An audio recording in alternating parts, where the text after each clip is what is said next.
What if I told you that Superman was actually created to be the ultimate superweapon? And the thing is that nobody actually knows why except for his father.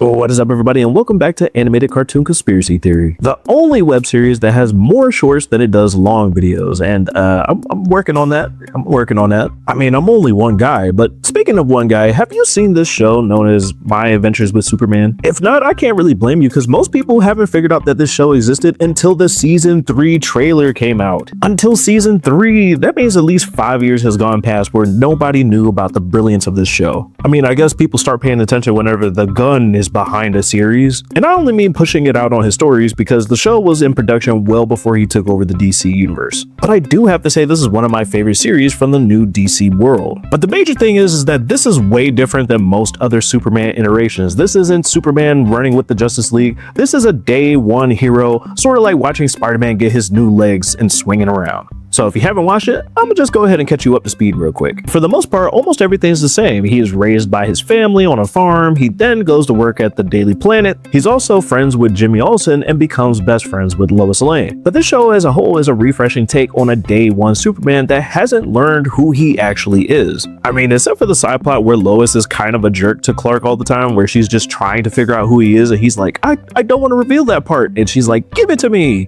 That's like you still processing a major life event that just happened, and somebody you just met is forcing you to reveal all your secrets and your family history. I mean, they're all journalists, but Lois, you gotta lay back a little bit. And I didn't even mention that Jimmy Olsen is probably one of my favorite characters in almost every iteration so far. Like, I love this character so much. But we also get a slew of villains that make this thing seem jam-packed. We get Ivo, we get Slade, we also get Lex Luthor, and of course, Kara, his cousin. I mean, all of season 2 is about her revealing her place inside of the Kryptonian Empire and how Brainiac actually falls into all of that. Superman convinces her to step away from the Empire. Jimmy Olsen falls in love with Kara, and then everybody's all buddy-buddy once again. But there's something strange with Superman, and it's the fact that he's a different Superman, like completely different than most other iterations that we've gotten. So in order to understand that, we have to talk about what Superman is normally. So if you're ready for another brand new theory, make sure you hit that subscribe button, that hype button, and of course, put on your capes so we can fly into this new theory. We all know how Superman came to Earth, but we also know how every iteration has basically the same exact powers: superhuman strength, invulnerability, flight, heat vision,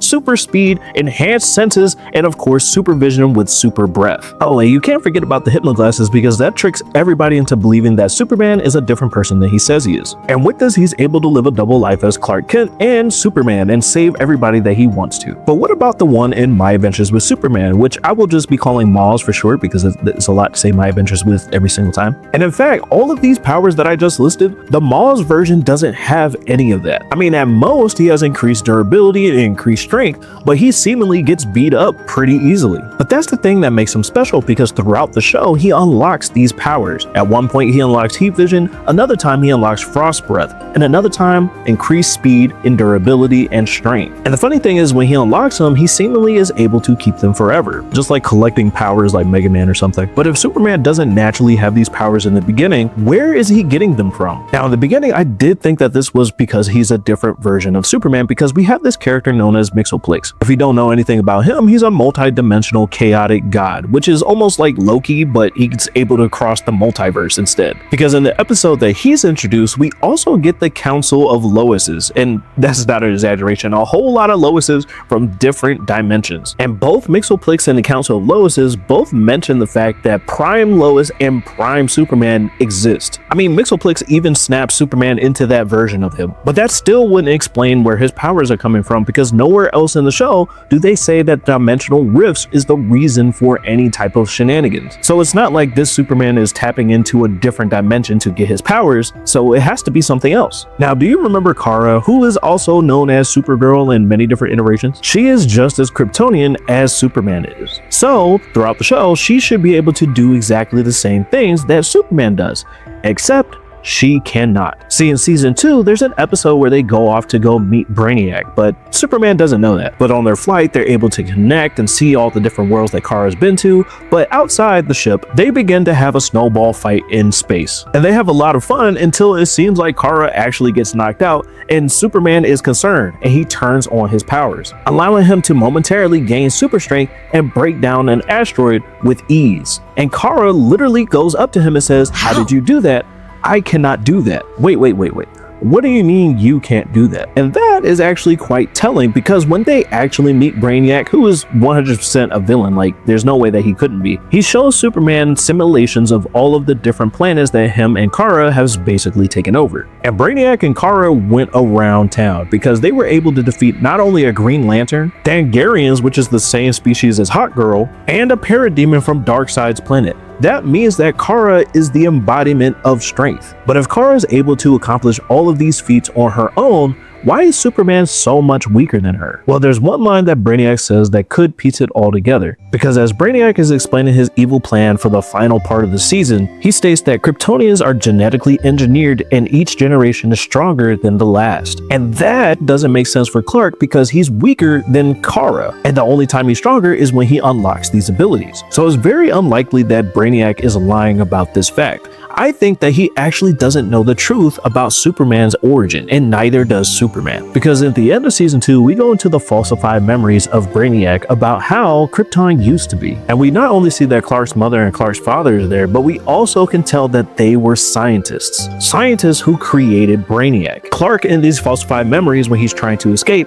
says so himself, that this is his dad's computer. So I think it's highly possible that Jor-El, Clark's father, was not only in charge of creating Brainiac, but also the one genetically modifying all of the Kryptonians in the future. And that Clark was the very first experiment, hidden away from Brainiac's memories. Now, I can hear some of you in the comment section saying, well, he might actually be a clone. Well, that's where season 3 actually comes in. Well, like I said, at the time of recording, season 3 was just announced. And in the trailers, we get introduced to 2 new super people, Superboy and a Terminator-style Superman. And you might think that this isn't important, but this also kind of tells us story-wise that Clark isn't those people, but he's in fact like those people. Because if you remember, in almost every iteration, Superboy is a clone created by Lex Luthor. And this Terminator version of Superman is probably another Lex Luthor creation made to make Superman look bad. But all of this will do story-wise is make Superman question who he truly is, and if he's anything like them. That means that he's the same but not similar to these 2 different super people right there. Because if he was a normal Kryptonian, then he'd be like Kara, already strong, powerful. But then if he was like these 2 others, he'd be incomplete. And that's why I say Superman was originally created as a weapon. He was made too strong originally and had to have his powers locked away. That's why it seems like he's gaining new powers,